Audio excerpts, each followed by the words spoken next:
சைக்காலஜில human மைண்டை பத்தி படிப்பதற்காக நிறைய எக்ஸ்பெரிமெண்ட் அனிமல்ஸை யூஸ் பண்ணி பார்ப்பாங்க. அந்த மாதிரி பண்ண ஒரு எக்ஸ்பெரிமெண்ட்டை பத்தி தான் இங்க நான் பேச போறேன்.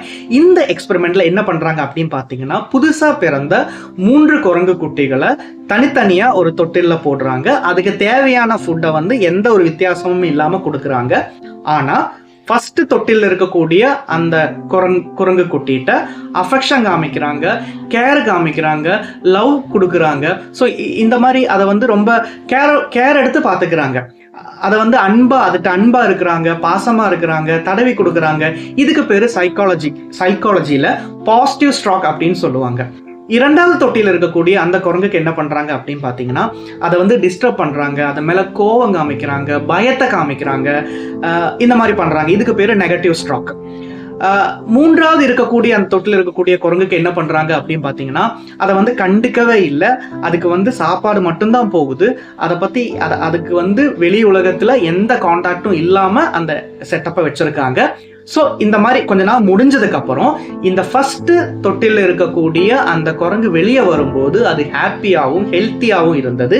இரண்டாவது இருக்கக்கூடிய அந்த தொட்டிலிருந்து வரக்கூடிய அந்த குரங்கு வந்து என்ன பண்ணுச்சுன்னு பார்த்தீங்கன்னா, அக்ரெசிவ் பிஹேவியர் காமிச்சது, கோபமா இருந்தது, அது பயத்தோட இருந்தது. மூணாவது தொட்டில இருந்து வரக்கூடிய அந்த குரங்கு எப்படி இருந்ததுன்னா, அது ரொம்ப அதிகமான பயத்தை காமிச்சது. அதுவும் இல்லாம ஒரு சில எக்ஸ்பெரிமெண்ட்ல அந்த மூணாவது தொட்டில் இருக்கக்கூடிய குரங்கு, அதாவது எந்த ஸ்ட்ராக்குமே கொடுக்காத அந்த குரங்கு வந்து இறந்து கூட போயிருச்சு.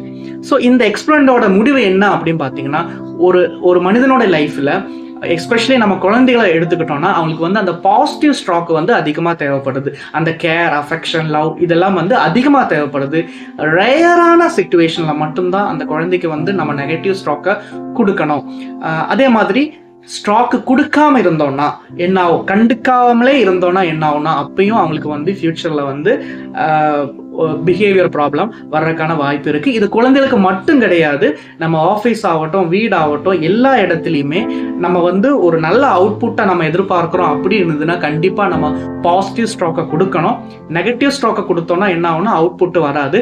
நிறைய பேர் என்ன யோசிக்கிறாங்க அப்படின்னு பார்த்தீங்கன்னா, நம்ம வந்து கொஞ்சம் அவங்கள வந்து பாசிட்டிவ் ஸ்ட்ராக் கொடுத்துட்டோம்னா அவங்க வந்து நல்லா பண்ண மாட்டாங்களோ அப்படின்னு நினைச்சு நெகட்டிவாவே சொல்லி பார்ப்போம், அப்பதான் நல்லா பண்ணுவாங்க, இல்லைன்னா கண்டுக்காம இருப்போம், அப்பதான் நல்லா பண்ணுவாங்க அப்படின்னு நம்ம நினைக்கிறோம். ஆனா இது எல்லாமே வந்து பாத்தீங்கன்னா அவங்களுடைய அவுட்புட்டை வந்து கீழே கொண்டு வந்தோம்.